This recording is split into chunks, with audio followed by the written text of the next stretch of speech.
un grand privilège et je bénis le Seigneur pour cette opportunité de pouvoir vous apporter la parole du Seigneur. Lorsque j'ai reçu votre invitation, je me suis dit, alors là, voilà une assemblée vraiment très intéressante. Avec une équipe pastorale formidable et une assemblée qui a de bons invités qui leur partagent la bonne parole du Seigneur. Et je me suis dit, je vais pouvoir leur donner de la nourriture solide ce matin, de la parole de Dieu.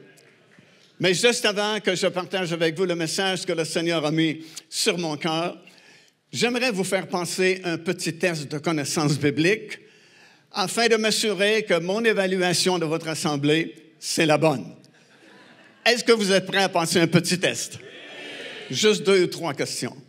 Lorsqu'Israël était comme esclave en Égypte et qu'un nouveau pharaon a augmenté le fardeau de leurs travaux, ils se sont mis à crier vers Dieu pour qu'ils soient libérés hors d'Égypte.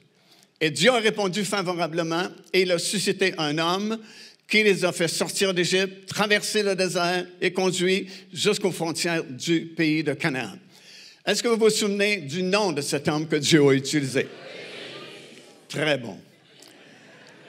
Après avoir tourné en rond un peu dans le désert, ils sont rendus finalement à la frontière du pays de Canaan et ils ont envoyé 12 espions afin d'établir une stratégie, à savoir comment ils devaient prendre possession du pays. Et il y a seulement 2 espions qui sont revenus avec un rapport favorable. Est-ce que vous savez les noms de ces 2 espions?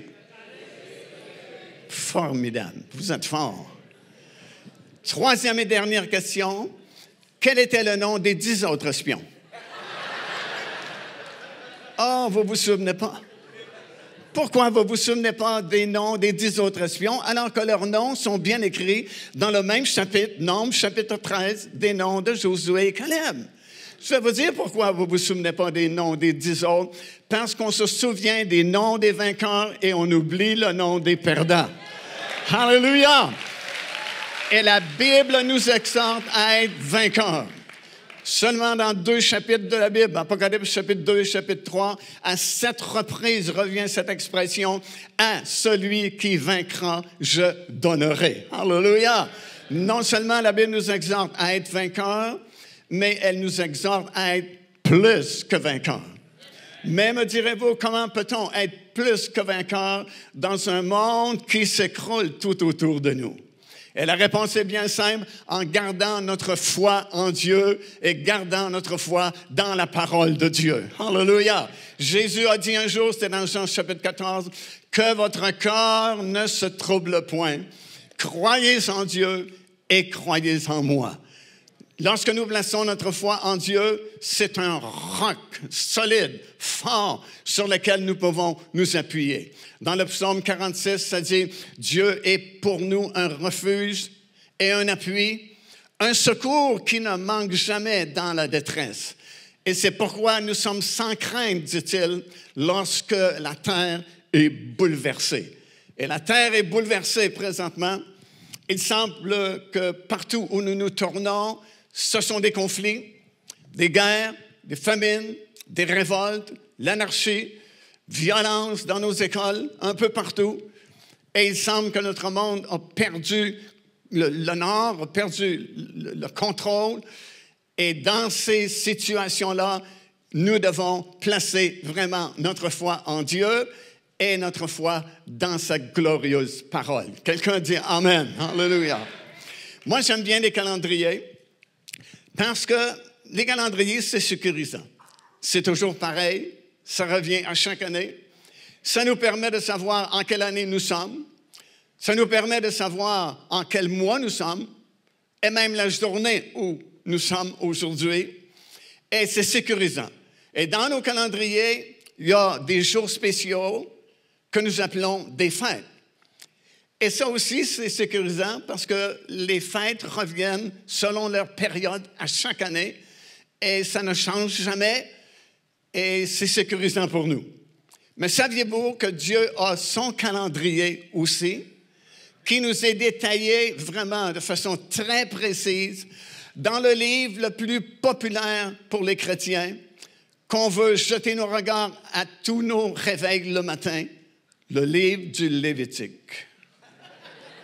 Bon, j'exagère un peu, mais le Lévitique est un très bon livre et on y retrouve de belles choses dans le livre du Lévitique, mais surtout au chapitre 23, où vous avez la description du calendrier de Dieu qui nous est donné de façon très détaillée. Et dans ce calendrier de Dieu, il y a aussi des jours spéciaux qui sont appelés des fêtes. En réalité, il y a 7 fêtes annuelles dans le calendrier de Dieu.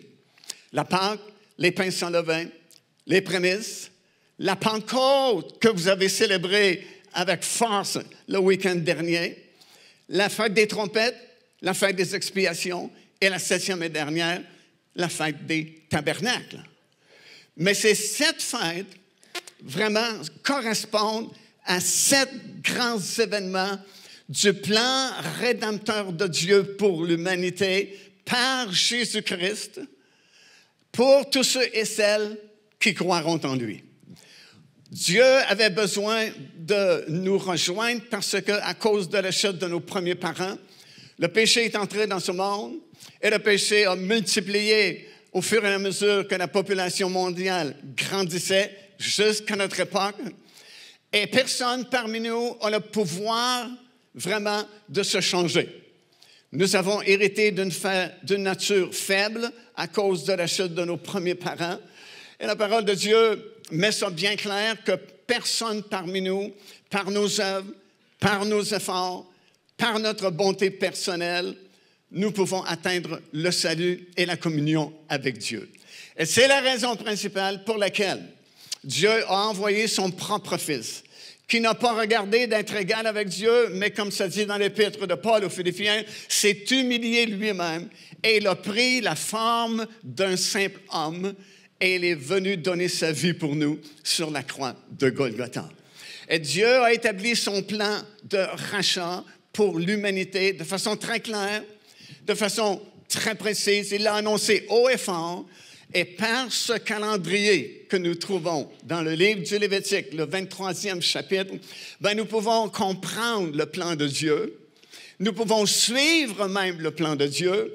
Et si nos calendriers sont sécurisants pour nous, imaginez à plus forte raison comment le calendrier de Dieu est une grande sécurité pour nous, parce que tous ces événements que je vais vous en mentionner rapidement ce matin, tous ces événements glorieux qui ont déjà partiellement été accomplis par Jésus-Christ, et le reste sera accompli sûrement bientôt par ces accomplissements. Nous avons le détail du plan de Dieu, comment il va racheter l'humanité, comment il va changer nos vies, comment il va mettre sa paix en nous et sa joie en nous. Mais non seulement cela, il nous a préparé un avenir absolument glorieux. Une gloire indescriptible, vraiment, où nous vivrons avec lui pour toujours, éternellement. Alors, regardons à ces 7 grands événements qui peuvent changer totalement la vie d'une personne, non seulement pour notre vie physique ici-bas, mais pour notre vie éternelle, éternellement avec lui, dans une gloire nouvelle qui sera manifestée. Alors, la première fête, c'est la Pâque, bien sûr.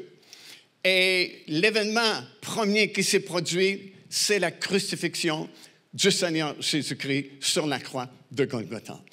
Comme j'ai mentionné, Jésus s'est fait homme. Il est venu ici sur la terre. À l'âge de 30 ans, il a commencé son ministère public. Et lorsqu'il a réalisé que la journée qui avait été mentionnée dans le livre du prophète Daniel, où il devait se présenter à Israël comme son roi, son Messie, afin d'établir déjà le royaume de Dieu sur cette terre approchait, il a décidé délibérément de monter vers Jérusalem. En cours de route, nous lisons qu'il s'est arrêté à Jéricho. Et à Jéricho, il a prêché la parole, il a fait quelques guérisons. Et c'est fort parce qu'il est écrit dans l'Évangile que les gens de Jéricho avaient l'impression que le royaume de Dieu était sur le point d'être manifesté. De Jéricho, il s'est rendu à Béthanie et il est arrivé à Béthanie vers le soir, vers la fin de la journée. Il a participé au souper du sabbat et c'était le 9 du mois de Nissan. Maintenant, la vraie Pâque, la Pâque biblique, est toujours célébrée le 14 du mois de Nissan. Et quand Jésus est arrivé à Béthanie, on était déjà rendu au 9 de Nissan. Et lorsque le lendemain, c'était le 10 évidemment de Nissan, et c'était la journée qui avait été mentionnée dans le livre de Daniel, où Jésus devait se présenter comme roi à Israël, il a demandé à quelques-uns de ses disciples de lui apporter un âne. Pourquoi un âne? Afin de satisfaire une vieille prophétie mentionnée dans le livre de Zacharie, chapitre 9 et le verset 9, qui disait ceci: « Réjouis-toi, fille de Sion, car ton roi vient à toi monter sur le dos d'un âne. » Alors, il a monté sur le dos de cet âne et il était vers le sommet de la montagne des Oliviers. Et à cette époque, il y avait un pont qui enjambait la vallée du Cédron et qui reliait la montagne des Oliviers avec la porte dorée, la porte orientale. Et il a commencé la traversée sur ce pont-là. Et déjà, une bonne foule était rendue à la montagne des Oliviers. Et il criait déjà: « Béni soit le roi qui vient au nom du Seigneur. » Mais tenez-vous bien, en même temps, les sacrificateurs, les prêtres, les pharisiens, les sadducéens qui étaient à l'extrémité du pont refusaient de reconnaître que Jésus était le Messie, il était le roi d'Israël, et ils ont comme manipulé la foule afin que finalement il soit rejeté. On a refusé Jésus comme roi d'Israël et comme le Messie d'Israël. Bien sûr, Dieu le savait parce que Dieu connaît toutes choses. Mais s'il y a quelqu'un qui connaît bien la nature humaine, c'est lui, le Seigneur. Et il savait très bien que s'il ne se présentait pas selon les prophéties qui avaient été données, ben, les Juifs auraient dit: si tu t'étais présenté, bien sûr que nous t'aurions accepté. Même si Dieu savait qu'Israël était pour rejeter, il a quand même fait le travail, il s'est présenté et il a été refusé. Mais c'était dans le plan de Dieu, puisqu'au même moment, alors qu'il est rejeté, c'est comme s'il va faire volte-face, et plutôt que de se présenter comme le roi d'Israël, il va se présenter comme l'agneau parfait de Dieu, qui exactement 4 jours plus tard sera crucifié sur la croix de Golgotha. Pourquoi exactement 4 jours plus tard? Parce que selon la loi de l'Ancienne Alliance, l'agneau qu'on offrait à la fête de la Pâque, lorsqu'il était saisi, c'était le 10 du mois de Nissan. Et on gardait cet agneau pendant 4 jours afin de l'inspecter pour s'assurer qu'il n'y avait pas de défaut, parce qu'on ne pouvait pas offrir un agneau avec un défaut ou une infirmité, parce que chaque agneau qui était offert en sacrifice était une figure, une image de l'agneau parfait de Dieu qui un jour serait offert en sacrifice pour le salut du monde entier. Alléluia! Gloire à Dieu. Mais en même temps, écoutez bien, en même temps que Jésus se présente comme l'agneau de Dieu, à l'autre porte, vers le nord du temple, ça s'appelait la porte des brebis. Et à chaque fois vraiment que Jésus entrait à Jérusalem, il entrait toujours par la porte des brebis. Lui-même a dit: « Je suis la porte des brebis. Si quelqu'un entre par moi, il sera sauvé. » Mais de façon exceptionnelle, cette fois-là, il est entré par la porte dorée. Mais parce qu'on était le 10 du mois de Nissan, déjà on commençait à amener les agneaux par la porte des brebis autour du temple afin qu'ils soient examinés justement pour s'assurer qu'il n'avait pas de défaut dans ces agneaux.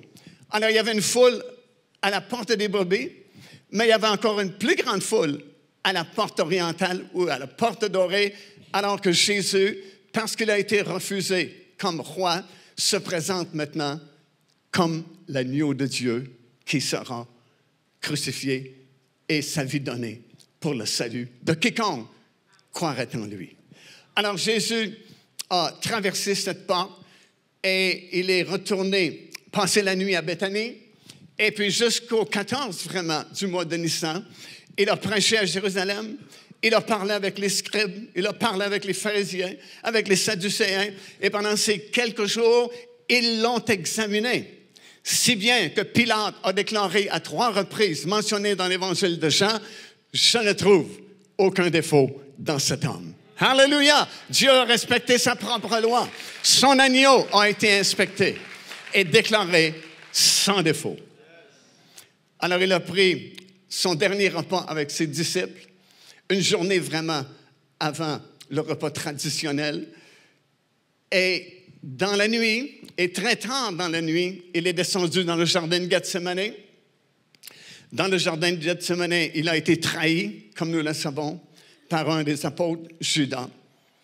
Il a été jugé illégalement et le lendemain matin, on l'a conduit jusqu'à Golgotha. À 9 heures, il a été placé sur la croix et à 15 heures, il a rendu l'esprit. Et lorsque Jésus est mort sur la croix, déjà ses disciples l'avaient quitté, l'avaient abandonné. Il ne restait que Jean sur Golgotha et quelques femmes. Tous les autres étaient barricadés parce qu'ils avaient peur, eux aussi, d'être crucifiés, parce qu'ils étaient des disciples de Jésus. Et lorsqu'il est mort sur la croix de Golgotha, vous savez, les soldats romains n'avaient pas beaucoup de considération pour le corps des crucifiés. Habituellement, on les jetait tout simplement dans la vallée de Hémon à Jérusalem, là où on jetait les déchets de la ville et on brûlait les déchets de la ville. Mais Dieu veillait sur le corps de son agneau, de son fils. Et il n'a pas permis qu'il soit jeté dans la vallée de Hémon et il a suscité dans le cœur de 2 disciples méconnus, Joseph d'Arimathée et Nicodème. Il a mis dans le cœur de Joseph d'Arimathée d'aller voir les autorités parce que lui était membre du Sanhédrin. C'était un membre riche du Sanhédrin, très influent. Il a été trouver les autorités, ont réclamé le corps de Jésus pour qu'il puisse l'ensevelir dans le tombeau familial de sa famille. Peut-être qu'il s'est dit, je ne sais pas, peut-être qu'il s'est dit, je peux bien lui prêter mon tombeau parce que probablement qu'il ne restera pas longtemps. Et on lui a accordé la permission.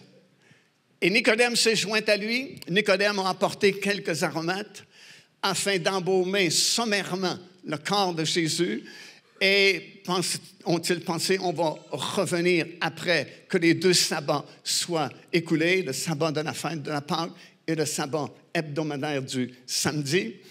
Et puis, ils ont sûrement très délicatement comme nettoyer le surplus de sang qui était sur le corps de Jésus, qui était là à cause des nombreuses plaies, comme nous venons de chanter, qui a été battu, flagellé.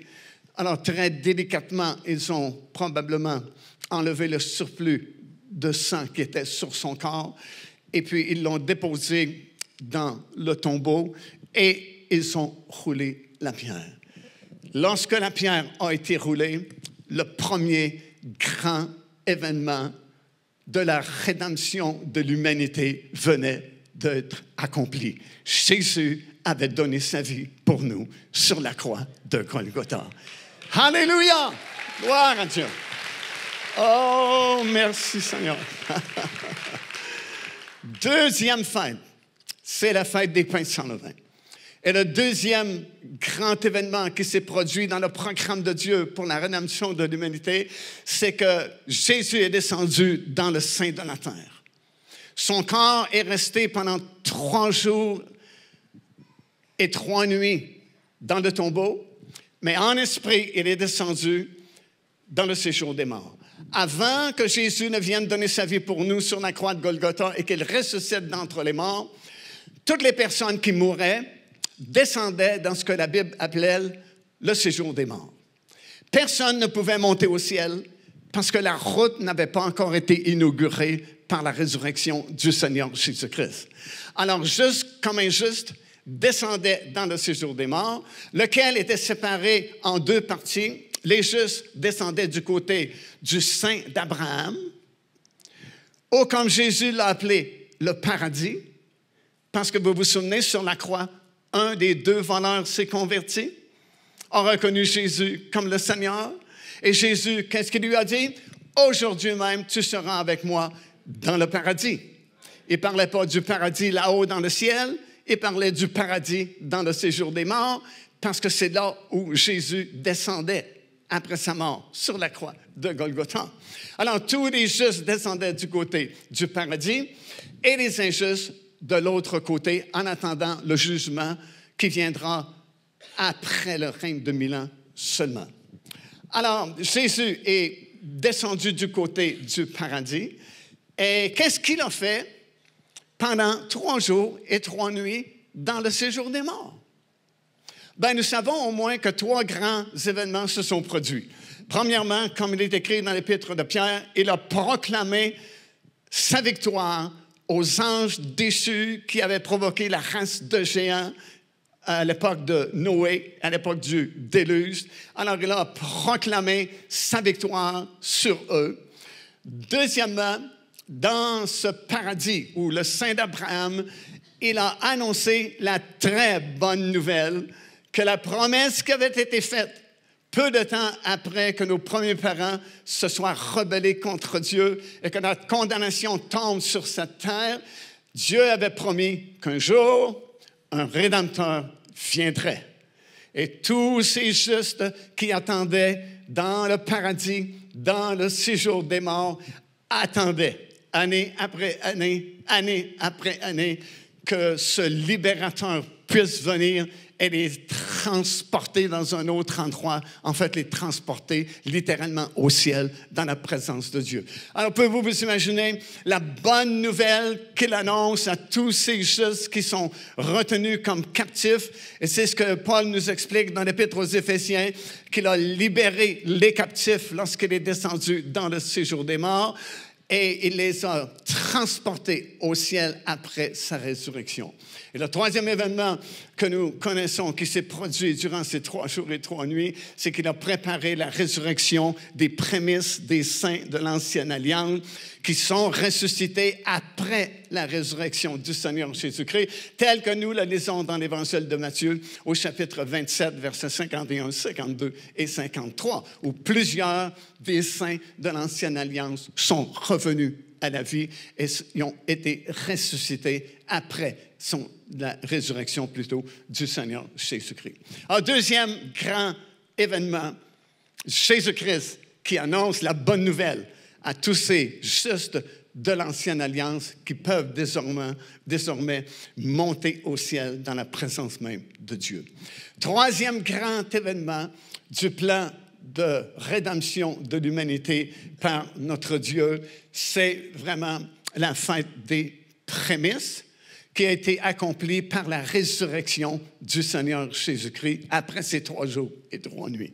Alors écoutez, les femmes ont préparé leurs aromates et nous lisons dans la parole de Dieu que très tôt, le dimanche matin, après la journée du sabbat, elles sont déjà rendues au tombeau parce qu'elles avaient suivi Joseph d'Arimathée et nous lisons dans les Écritures qu'elles avaient remarqué où était le tombeau et comment Jésus avait été placé dans le tombeau.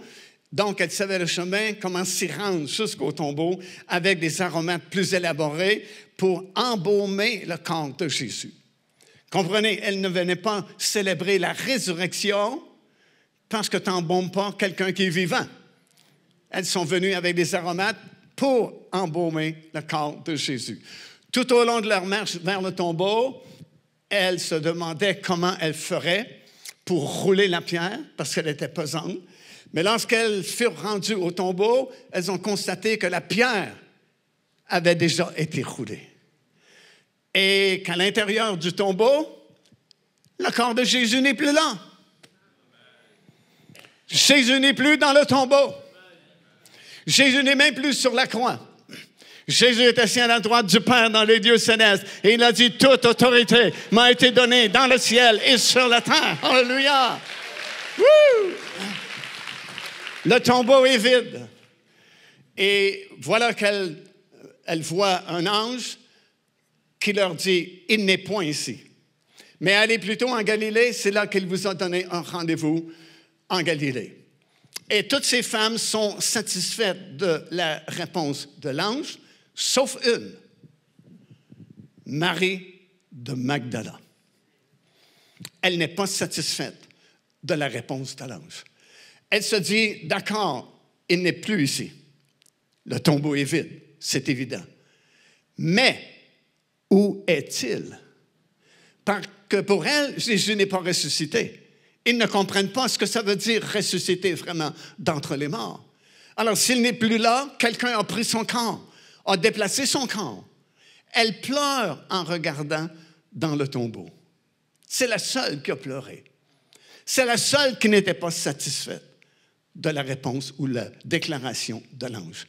Cela signifie que si un jour nous sommes satisfaits de ce que nous avons, c'est tout ce que nous aurons. Mais si vous n'êtes pas satisfait de ce que vous avez, ce que vous connaissez, ce que vous expérimentez présentement, Dieu a infiniment plus à vous donner que ce que vous avez présentement. Alléluia! Il n'y a pas de limite avec Dieu. Dieu est illimité. Vous pouvez vivre jusqu'à 120 ans si vous voulez. Vous allez encore trouver des pépites de révélation dans la parole du Seigneur. Alléluia! Elle n'est pas satisfaite. Elle cherche où ils ont placé le corps de Jésus. Et elle regarde autour d'elle. Elle est dans le jardin qui était adjacent au tombeau. Elle voit cet homme et elle pense que c'est un jardinier. Pourquoi est-ce que Marie pense-t-elle que c'est un jardinier? Parce qu'il est dans un jardin et surtout parce qu'il est vêtu, il est habillé comme les jardiniers de l'époque. Les jardiniers de l'époque avaient de longues robes, habituellement blanches. Et elle pense naturellement que c'est le jardinier qui s'occupe du jardin qui était adjacent au tombeau où Jésus a été enseveli. Et elle veut s'adresser à lui pour lui demander, est-ce que tu sais où on a placé le corps de Jésus?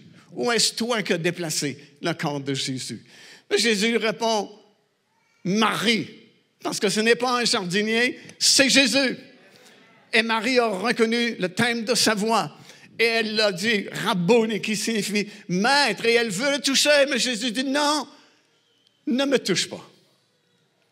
Pourquoi est-ce que Marie ne peut pas toucher à Jésus alors que 8 jours plus tard, il va dire à Thomas, touche-moi, mets ta main dans mon côté, c'est bien moi. Parce que Thomas n'avait pas cru à la résurrection. Mais Jésus lui est apparu 8 jours après et lui a dit, tu peux mettre ta main dans mon côté, regarde, c'est bien moi. Ce sont mes meurtrissures, ce sont mes plaies. Bien, je vais répondre à cette question dans quelques instants. Mais comprenez qu'à ce moment-là, Jésus vient de ressusciter et il est vêtu de cette robe du souverain sacrificateur parce qu'au moment de sa résurrection, il entre dans son ministère de souverain sacrificateur en faveur de son Église. Et la question qu'on devrait se poser ici est celle-ci. D'où lui vient cette robe? Parce que, vous vous souvenez, les soldats romains se sont séparés ses vêtements. Ils ont même tiré au sort sa tunique.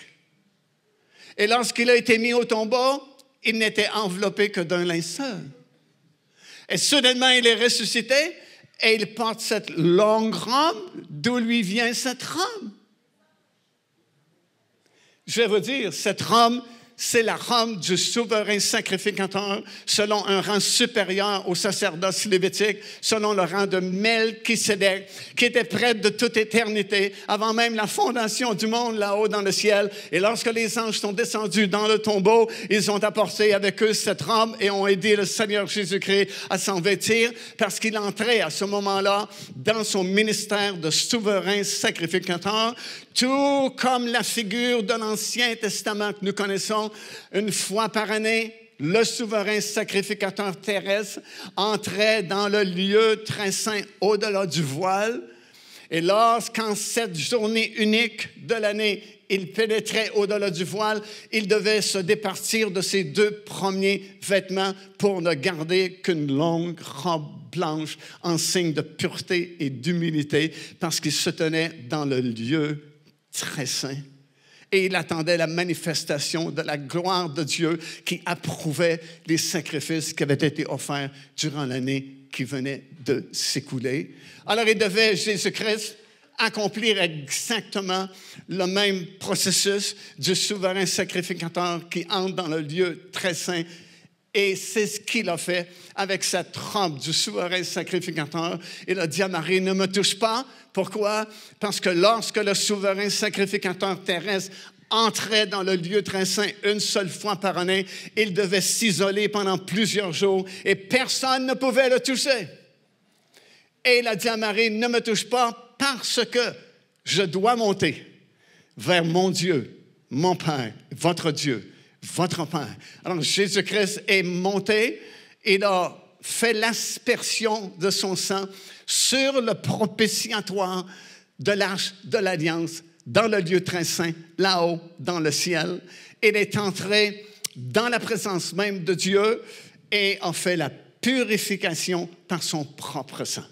Sous l'Ancienne Alliance, ce n'était que le sang des animaux et ça ne pouvait pas ôter le péché de nos vies. Ça pouvait uniquement couvrir temporairement nos péchés jusqu'à ce que le véritable souverain sacrificateur arrive. Le Seigneur Jésus-Christ qui est venu selon un rang supérieur, celui de Melchisédek. Et il est monté au ciel et il a fait l'aspersion de son propre sang. Pas le sang des animaux, son propre sang sur le propitiatoire. Propitiatoire, c'était le couvercle de l'Arche de l'Alliance. Et c'est ce que les femmes ont vu dans le tombeau. Remarquez, il y avait 2 anges. Et c'est tellement précis parce que c'est écrit dans votre Bible, dans les évangiles, qu'un des anges était assis là où était la tête de Jésus et l'autre était assis là où étaient les pieds de Jésus. Est-ce que ça ne vous rappelle pas quelque chose? Les 2 anges sur le propitiatoire de l'Arche de l'Alliance, aux 2 extrémités du propitiatoire, c'était l'accomplissement de cette figure, parce que Jésus devenait notre propitiatoire. Et c'est ce que Paul nous enseigne dans son épître aux Romains, disant que Jésus-Christ est devenu notre victime propitiatoire. Alléluia! Peut-être que les femmes n'ont pas compris, mais c'était une belle, belle image, l'accomplissement de cette figure du propitiatoire. Jésus-Christ est notre propitiatoire. Le mot propitiatoire veut dire rendre propice. Si vous acceptez le Seigneur Jésus-Christ, wow, vous êtes rendu propice. Dieu vous regarde d'une façon différente parce que vous êtes maintenant lavé, purifié de vos péchés. Vous êtes devenu une nouvelle créature en lui et vous êtes membre de la famille royale de Dieu. Woo! Hallelujah! Dis-le à ton voisin et ta voisine, tu as quelque chose de royal en toi. Alléluia! Nous appartenons à la famille royale de Dieu. Ah, regardez, juste cette déclaration met un sourire sur vos visages. Alléluia! Alors Jésus a déjà fait l'aspersion de son sang sur le propitiatoire. Et tenez-vous bien, jour et nuit, il est à la droite du Père dans les lieux célestes. Et lorsque l'ennemi de nos âmes veut nous accuser, le sang précieux de Jésus est là constamment, jour et nuit, 360 jours par année, 366 jours pour les années bissextiles. Il n'y a pas de stop, il n'y a pas d'arrêt. Le sang continuellement est sous le propitiatoire de l'Arche de l'Alliance là-haut dans le ciel. Si bien que nous savons que nous avons le pardon de nos péchés parce que le sang est toujours là dans le lieu très saint, là-haut, dans le ciel. Quelqu'un doit dire Amen en quelque part. Alléluia. Alors Jésus est ressuscité. Il a déjà monté au ciel. Ça veut dire qu'il y a eu 2 ascensions vraiment. Une secrète à partir du jardin du tombeau, parce qu'il est revenu tout de suite la même journée et il est apparu à d'autres personnes. Il est apparu aux disciples d'Emmaüs, justement. Et puis, il y a eu cette autre ascension publique, cette fois-là, 40 jours plus tard, du sommet de la montagne des Oliviers. Mais jusqu'ici, ça va bien, parce que les 3 premières fêtes sont déjà accomplies. par 3 grands événements du plan rédempteur de Dieu pour l'humanité. Et nous arrivons à la 4e fête, qui est la fête de la Pentecôte. Hallelujah! Vous devriez le savoir. Vous avez vécu la Pentecôte il y a quelques jours passés. Et exactement 50 jours après la fête des prémices, c'est la fête de la Pentecôte. Et la Pentecôte, c'est particulièrement notre fête parce que le grand événement qui a été accompli à la fête de la Pentecôte, c'est l'effusion du Saint-Esprit sur les 120 disciples qui étaient réunis dans ce lieu et la fondation surnaturelle de l'Église de Jésus-Christ. L'Église a été fondée miraculeusement, surnaturellement, par la venue du Saint-Esprit dans la chambre haute. Les disciples du Seigneur connaissent pas le baptême du Saint-Esprit. C'était la première fois que le Saint-Esprit descendait sous cette forme de baptême et ils ne savaient pas à quoi s'attendre, mais ils ont prié et nous savons qu'ils ont attendu pendant 10 jours parce que selon le livre des Actes des Apôtres, Jésus a vécu pendant 40 jours dans son corps glorieux avec ses disciples, leur enseignant les choses du royaume de Dieu. Et la 40e journée, il les a rassemblés sur le sommet de la montagne des Oliviers. Et pendant qu'il va les bénir, c'est la dernière chose que Jésus a faite. Il a béni ses disciples. Il a été enlevé dans les airs jusqu'à ce qu'une nuée le dérobe à leurs yeux et il est retourné là-haut vers le Père. Ça veut dire qu'il reste encore 10 jours pour la fête de la Pentecôte. Donc, nous savons qu'ils ont été 10 jours à prier et à attendre la promesse sans savoir exactement si elle allait se produire parce que personne encore n'avait été baptisé du Saint-Esprit. Mais la Bible dit que lorsque le jour de la Pentecôte fut arrivé, le Saint-Esprit est descendu sur tous ceux qui étaient réunis dans ce lieu. D'abord, il s'est fait un bruit. Quand le Saint-Esprit est là, habituellement, il y a du bruit. Il s'est fait un bruit comme un vent impétueux qui a soufflé dans l'endroit où ils étaient. Et des langues de feu sont apparues au-dessus de chacun d'eux, furent remplis du Saint-Esprit et se mirent à parler en d'autres langues, selon que l'Esprit leur donnait de s'exprimer. Et c'était la fondation surnaturelle, miraculeuse de l'Église dont vous et moi, nous faisons partie ce matin. N'est-ce pas glorieux? Maintenant, écoutez bien. Moi, j'aime les petits détails de la parole de Dieu parce que ça fortifie vraiment notre foi. Et je vais regarder au mot « vent ». Bon, le mot « vent » est traduit en français à partir du grec, habituellement le mot « pneuma », où on traduit « vent » ou « souffle » ou « esprit », ou « ruach » en hébreu. Mais, à ma grande surprise, ce n'est pas le mot « pneuma » qui est écrit dans Actes des Apôtres, chapitre 2, lorsqu'il est écrit qu'un vent impétueux a soufflé dans ce lieu. Mais c'est le mot « pnoé ». Et le mot « pnoé » signifie respiration. Et c'est un mot qu'on utilise souvent pour les nouveau-nés, par exemple. Parce que lorsque la maman est enceinte, le bébé qui est dans son ventre vit grâce à sa maman. Il est nourri par sa maman, il subsiste par sa maman, et son seul univers, son monde, c'est le ventre de sa maman. Mais lorsque le moment de l'accouchement arrive, ce bébé qui n'a connu que le monde de ventre de sa maman va sortir de son ventre et va être projeté dans un monde nouveau qu'il ne connaît pas. Et il doit nécessairement, obligatoirement, prendre de lui-même une première respiration. Sinon, il va mourir. Et c'est pourquoi c'est tellement important que si ça retarde, si le bébé retarde à prendre de lui-même cette première respiration, le médecin va lui taper dans le dos pour le provoquer à prendre cette première respiration, sinon il va mourir. Il faut qu'il respire de lui-même. Et étant donné que c'est Luc qui a écrit le livre des Actes des Apôtres et que Luc était un médecin, je crois qu'il a bien compris ce qui venait de se produire dans la chambre haute, c'est que en recevant le baptême du Saint-Esprit, ces 120 disciples du Seigneur venaient de prendre une première respiration dans le monde surnaturel et miraculeux de l'Esprit de Dieu. Alléluia! Alléluia! Et c'est pourquoi Luc n'a pas écrit le mot pneuma, mais il a écrit le mot Noé, parce qu'il a bien compris qu'il venait d'entrer dans un monde nouveau, un monde surnaturel de l'Esprit de Dieu. Parce qu'écoutez, l'Église n'est pas une institution humaine. Ce n'est pas un homme qui a eu l'idée un jour de fonder l'Église, même si c'est Jésus qui l'a fondée lui-même par la descente du Saint-Esprit dans la chambre. Oh, c'est quelque chose de surnaturel, quelque chose de miraculeux.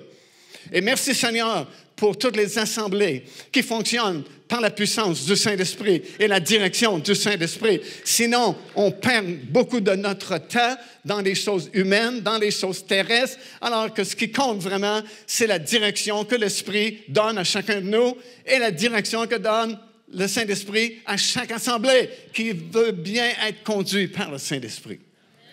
Et c'est toujours un privilège pour des gens qui connaissent le Seigneur et acceptent le Seigneur dans une assemblée qui vraiment est ouverte à la puissance du Saint-Esprit. Lorsque j'ai accepté le Seigneur il y a très longtemps, je remercie le Seigneur qu'on a accepté le Seigneur dans une église vraiment de réveil, une église qui croyait à la puissance du Saint-Esprit et qui déjà, les pasteurs nous conduisaient à apprendre la communication avec le Saint-Esprit et à vivre le surnaturel de Dieu. Nous apprenaient et nous disaient, il y a 3 grandes expériences que nous pouvons vivre avec le Saint-Esprit. Nous pouvons naître de l'Esprit, nous pouvons être baptisés du Saint-Esprit et nous pouvons apprendre à être conduits par le Saint-Esprit. Et le plus rapidement que vous apprenez ces choses, maintenant que vous êtes sauvés, le mieux c'est. Parce que votre vie, vraiment, ça va être une vie d'aventure, une vie extraordinaire, parce que l'Esprit va vous diriger. Regardez Paul, il veut prêcher en Asie, et puis, c'est-à-dire que l'Esprit de Dieu leur a empêché d'annoncer la bonne nouvelle dans une ville. Wow! La grande commission, c'est d'aller partout prêcher. Il faut vraiment que tu discernes pour savoir si c'est le Saint-Esprit qui t'empêche d'annoncer la parole dans cet endroit, parce qu'ils ont un plan. Comprends-tu, le Saint-Esprit a les plans de l'Église. Il y a le devis pour l'Église ici-bas.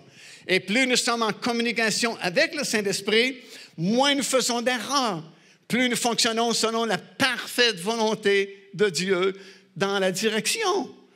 Et plus nous apprenons ça jeune, rapidement, le mieux c'est.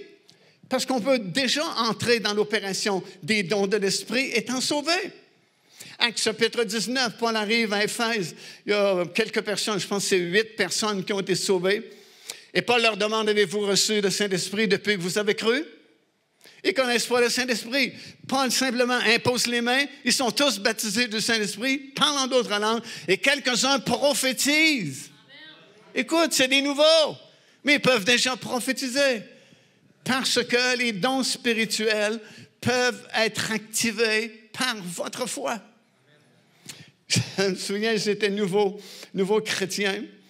Et puis, comme je dis, on est né dans une assemblée très ouverte aux choses de l'esprit. Alors, on était déjà orienté vers le surnaturel. Et puis, à cette époque-là, j'étais représentant pour une grande compagnie alimentaire canadienne. Et le président avait décidé de faire une grande convention à Montréal. Et dès la première session, la première journée de la convention, il a dit, je vais vous proposer une énigme et la personne qui va trouver la réponse, je lui donne un billet de 50 $ qu'il nous montre. C'est sûr qu'aujourd'hui, 50 $, c'est pas beaucoup. Mais à l'époque, ça valait quand même beaucoup. Et puis, ils vont écrire sur le tableau 13 multiplié par 13 égale point d'interrogation. Et il répète, la personne qui trouve la bonne réponse à cette énigme, je lui donne le billet de 50 $. Je dois ajouter que ce président était très proche de ses sous. Il était avare, mesquin, chiche. Au Québec, on dit cheap. Cet homme était cheap. Et puis, pour lui, de proposer de donner 50 $, c'est qu'il savait de façon pertinente que personne n'aurait la réponse. Parce qu'il ne voulait surtout pas se départir de son 50 $. Alors moi, je suis là, un petit nouveau sauvé de quelques mois, peut-être à peine ou un an. Et puis déjà, on fonctionne dans les dons spirituels dans notre assemblée, qu'on connaît la puissance du Saint-Esprit. Et puis, je regarde ça et je me dis, c'est certain que la réponse, ce n'est pas 13 fois 13, parce que tout le monde pourrait l'avoir. Et il a dit que c'était une énigme. Alors, j'ai dit, Seigneur, moi, j'ai aucune idée de la réponse. Mais toi, tu connais toutes choses. Il n'y a rien de caché pour toi. Toi, tu sais c'est quoi la réponse, et moi, j'ai besoin du 50 $. Alors, Seigneur, s'il vous plaît, donne-moi la réponse. Et je ne sais pas si vous le savez, mais Dieu aime les petits nouveaux. Les anciens aussi, mais il y a quelque chose de spécial pour les petits nouveaux. C'est comme nous dans nos familles, quand il y a un bébé qui arrive, tout le monde est porté vers le bébé n'a qu'à crier « Ah! » On est tout de suite auprès du bébé. Puis le Seigneur est un peu comme ça pour les nouveaux qui acceptent le Seigneur. Pouf, la réponse vient vite. Et la réponse est venue immédiatement. Et c'était vraiment une parole de connaissance que le Seigneur me donnait. Et quand tu manifestes la parole de connaissance, tu reçois une parole du Seigneur, c'est comme si cette parole, elle t'habite. Puis en moi, je reçois un seul mot, le mot double. Et je sais que c'est la bonne réponse, c'est ce que le président cherche comme réponse. Je sais que c'est ça, mais mon intelligence ne peut pas comprendre. Pourquoi la bonne réponse, c'est double. Mais le mot double est en moi, il est dans ma tête, dans mon corps, jusque dans la plante de mes pieds. Et je sais que c'est la bonne réponse. Alors, le président fait distribuer des petits papiers, nous demande d'écrire notre réponse, et puis il va ramasser les papiers. C'est ce que je fais, j'écris double. Je donne le papier à ceux qui sont venus chercher les papiers, mets les papiers dans une grande corbeille, et Monsieur le Président ouvre les petits papiers, et au fur et à mesure que les papiers diminuaient dans le panier, son sourire s'élargissait sur son visage parce qu'il réalisait qu'il n'aurait pas besoin de donner son fameux 50 $. Et je ne sais pas si vous savez que Dieu a le sens de l'humour, mais écoute bien, Dieu a vraiment le sens de l'humour parce que Monsieur le Président dit « Oh, il ne reste qu'un billet. » Et je sais que c'est le mien parce que le mot double n'est pas sorti. Alors il prend ce dernier petit papier, l'ouvre, et son visage est tombé. Son sourire est disparu. Et il s'est mis à dire plusieurs mots que je ne peux pas répéter ici, pour lesquels nous, les Québécois, sommes connus mondialement. Et il ajoute, qui a écrit double, c'est la bonne réponse. Alors, fièrement, je lève mon bras le plus haut possible. C'est moi. Et tous les représentants qui étaient dans la grande salle de convention ont les regards fixés sur moi. Et je lis dans leurs yeux, « Massicotte, tu es un génie. » Et je suis en train de flotter sur ce nuage de popularité lorsque j'entends Monsieur le Président qui dit, « Massicotte, comment as-tu fait pour trouver cette bonne réponse? » Et là, je suis même mal à l'aise parce que je réfléchis rapidement qu'est-ce que je vais lui répondre. Si je lui dis c'est le Saint-Esprit qui m'a dit ça, il va dire « Il est fou, Massicotte, je vais perdre mon emploi. » Qu'est-ce que je réponds? Et c'est comme si les représentants m'ont sauvé la vie vraiment. Ils ont dit « Monsieur le Président, vous n'avez pas demandé qu'on vous explique la réponse. Vous avez demandé la réponse. Donnez votre 50 $ à Massicotte. » Et ils ont fait exactement comme vous. Ils ont commencé à applaudir. Et vous savez, c'est contagieux. Quand on applaudit, si 2, 3 commencent, 5, 6 vont suivre. Et moi aussi, j'ai suivi. Et j'ai tapé très fort. Mais comprenez, je suis un nouveau. Mais parce qu'on avait été éduqués de la bonne façon, à toucher au surnaturel, à se laisser diriger par le Saint-Esprit, j'ai pu vivre cette expérience que je me souviens encore aujourd'hui comme si c'était hier. Alors, quand on lit dans la parole de Dieu qu'un vent impétueux est arrivé, c'est le mot qui veut dire respirer dans l'air du ciel. Respirer dans le monde de l'Esprit du Seigneur. Alléluia! Et plus vous faites confiance à la direction du Saint-Esprit, plus vous allez voir des choses extraordinaires dans votre vie. Rapidement, la 5e grande fête et le 5e grand événement du plan rédempteur de Dieu, bien sûr, c'est la fête des trompettes. Et la fête des trompettes, c'est quoi le grand événement qui va se produire? 1 Thessaloniciens, chapitre 4, versets 15 à 18. Wow! Un signal donné à la voix d'un archange et au son de la trompette de Dieu. Les morts en Christ ressusciteront premièrement. Et nous, les vivants, est-ce qu'il y a quelques vivants ici ce matin? Nous, les vivants, nous serons changés, dit Paul, dans un instant, un clin d'œil, et nous monterons dans les airs à la rencontre du Seigneur. Et croyez-moi, avec tout ce qui se passe actuellement au niveau prophétique, nous sommes vraiment proches. Nous sommes vraiment proches. Tout est prêt. Il ne reste que très peu de choses à accomplir encore. Et cette trompette va sonner. Nous allons monter à la rencontre du Seigneur. Et cette 5e fête et 5e grand événement aura lieu. Remarquez qu'on a déjà 4 grands événements qui sont pensés, qui ont été accomplis exactement comme prophétisé dans le calendrier de Dieu. Alors, c'est fort possible que les 3 derniers événements se produisent également. Qu'en pensez-vous? Alléluia! Ça va se produire. Finalement, c'est 6e grande fête et 6e grand événement de Jésus-Christ. Après des années de tribulation, il va revenir cette fois-là sur cette terre. Avec tous ces rachetés de toutes les époques et de toutes les générations qui auront été enlevés avec lui ou seront déjà rendus au ciel avec lui. Nous allons revenir avec lui. À la fin des 7 années de tribulation, ce sera le dernier conflit mondial, ce que la Bible appelle la guerre d'Armageddon, dernier grand conflit de cette planète.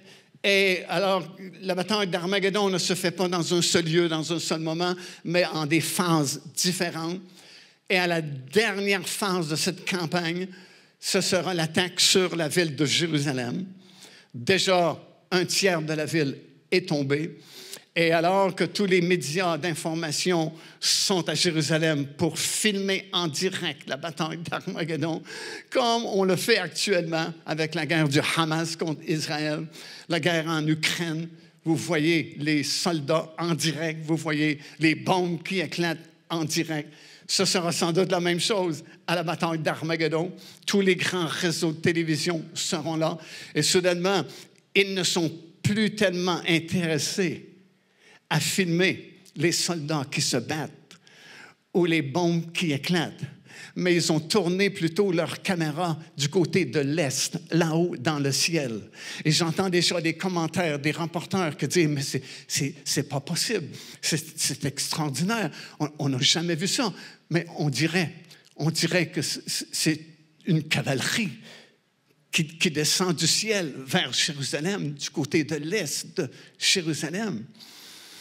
Et ils ont parfaitement raison, parce que c'est nous qui allons revenir, monter sur des chevaux blancs. Alléluia! En avant de nous, c'est le Seigneur Jésus-Christ, le roi des rois et Seigneur des seigneurs. Cette fois-là, il ne revient pas comme un sauveur pour donner encore une fois sa vie sur la croix de Golgotha, mais sur le vêtement sur sa cuisse. Il est écrit « Roi des rois » et Seigneur des seigneurs. Et il vient pour établir son royaume partout sur cette planète. Alléluia! Wouh! Gloire à Dieu! Roi des rois, Seigneur des seigneurs. Et nous serons derrière lui, montés nous aussi sur des chevaux blancs. Peut-être vous n'avez jamais fait d'équitation dans votre vie, vous en ferez un jour. Vous allez avoir votre cheval à vous, cheval blanc sur lequel sera écrit « Sainteté à l'Éternel », comme a dit le prophète Zacharie. Et j'entends des commentaires, des reporters qui disent « Mais c'est pas possible, c'est extraordinaire, c'est particulier. » Et plus la cavalerie se rapproche, plus ils peuvent distinguer que c'est vraiment des cavaliers montés sur ces chevaux. Et peut-être qu'ils diront « C'est une invasion d'extraterrestres. » Et dans le fond, ils ont raison, parce que nous serons des extraterrestres. Nous venons du ciel, sur la terre, montés sur des chevaux blancs. Et ce sera l'accomplissement de la 6e fête, la fête des expiations. Et la Bible nous dit qu'à ce moment-là, il y a un esprit de conviction qui va tomber sur le peuple juif. Et selon Romains chapitre 11, verset 26, tout Israël sera sauvé à ce moment-là. Alléluia. Puis la dernière, c'est le grand festin. Écoutez, 7e fête, 7e et dernier grand événement de rédemption par Jésus-Christ, c'est la fête des tabernacles. Et on dit que c'était la fête la plus joyeuse parmi les 7 fêtes du calendrier de Dieu. Quelqu'un a déjà dit, si tu n'as pas assisté à une fête des tabernacles sous l'Ancienne Alliance, tu n'as pas connu la vraie joie et la vraie allégresse. Parce qu'on dit que tout Jérusalem était illuminé de flambeaux à l'occasion de la fête des tabernacles qui durait pendant 7 jours, plus une 8e journée. Et c'était la fête de réjouissance par excellence. Et même dans Deutéronome, ça dit, vous pouvez vous livrer entièrement à la joie durant cette fête. Pourquoi? Parce que toutes les moissons sont terminées. Les moissons sont rentrées à la maison. Dieu a béni, a envoyé la pluie dans les bonnes saisons. Nous avons récolté et nous sommes maintenant prospères. Et l'année est terminée. Nous pouvons maintenant nous reposer. Nous pouvons se relaxer. Et c'était la joie, vraiment, et l'allégresse parmi le peuple juif. Comme ce sera la joie et l'allégresse indescriptible pour chacun de nous lorsque nous serons revenus avec lui et que nous aurons vraiment commencer ce règne du royaume de Dieu, parce qu'à la toute fin, lorsque Jésus revient sur la terre avec nous, c'est pour établir son royaume sur toute la terre. Ce sera l'accomplissement de la prière que des millions de chrétiens ont prié pendant des générations, vraiment, que ton règne vienne. Et le règne de Dieu viendra à ce moment-là, partout sur cette terre. Alléluia! Pas seulement à un endroit, pas seulement à Jérusalem, pas seulement en Israël, mais partout sur la terre. Il sera roi des rois et seigneur des seigneurs. Et vous et moi allons régner avec lui. Il y aura un grand festin, une grande cérémonie d'ouverture du royaume de Dieu. D'abord pour une période de 1000 ans, comme nous savons, et ensuite le règne éternel. Et à l'occasion de cette grande cérémonie d'ouverture du royaume de Dieu sur cette terre, ce sera les noces de l'agneau où tous les rachetés de l'Éternel y seront, où tous les invités finalement seront à la table et il y aura de la joie. Jésus lui-même sera là, mais aussi tous les rachetés de Dieu, de toutes les époques, de toutes les générations, seront là. Pouvez-vous vous imaginer être à la même table qu'Abraham, Isaac, Jacob, Paul, Jean, Étienne? Alléluia! Quelle joie débordante! Quelle allégresse! Wouh! Que ce sera glorieux! Nous serons dans notre corps ressuscité, nos corps glorieux. Il n'y aura plus d'épreuves. Il n'y aura plus de tristesse, il n'y aura plus de tribulation. Nous serons dans la gloire de Dieu. La Bible dit que la gloire de Dieu sera visible, sera manifestée comme en plein jour partout sur la planète Terre. Et nous allons vivre ce moment uniquement par la grâce de notre Seigneur. Parce qu'un jour, il a décidé de prendre les choses en main et de s'offrir lui-même comme une victime expiatoire pour que vous, moi, puissiez un jour entendre prêcher la bonne nouvelle que Jésus a tout payé pour nous. Il a réglé le compte qu'on devait à Dieu. Et on peut tout simplement reconnaître notre besoin, l'accepter comme notre sauveur, notre substitut, celui qui est mort à notre place sur la croix de Golgotha. Et en faisant ce simple geste, la Bible dit que Dieu le Père, le Fils et le Saint-Esprit viennent habiter en nous. Il nous donne la paix de Dieu, la joie de Dieu, le pardon de Dieu. Comment désormais nous n'avons plus à nous inquiéter pour notre avenir. Notre avenir est assuré. Nous avons un avenir glorieux. Il va pourvoir à nos besoins déjà, maintenant, parce que nous sommes désormais membres de sa famille. Mais pour toujours, nous serons avec lui dans un monde nouveau qui arrive bientôt. Là, il n'y aura plus de mal, il n'y aura plus de péché, il n'y aura plus de violence, il n'y aura plus d'anarchie comme nous le voyons aujourd'hui. Mais ce sera le monde parfait de Dieu pour toujours. Alléluia! Je vous invite à vous lever en terminant, s'il vous plaît. Oh, est-ce qu'on peut acclamer vraiment le Seigneur de tout notre cœur? Oh, pour sa bonté, pour sa grâce, pour la joie qu'il met dans notre cœur, la paix qu'il met dans notre cœur. Oh, béni soit ton nom, Seigneur Jésus.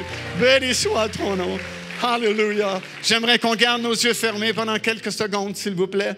S'il y a des gens ici ce matin qui n'ont pas encore accepté le Seigneur Jésus comme votre Sauveur, votre Seigneur, ne quittez pas cette salle avant d'avoir fait la paix avec Dieu. C'est tellement simple. Tout ce que Dieu vous demande, c'est de reconnaître votre besoin et d'accepter son plan de rédemption, comme je viens de parler ce matin.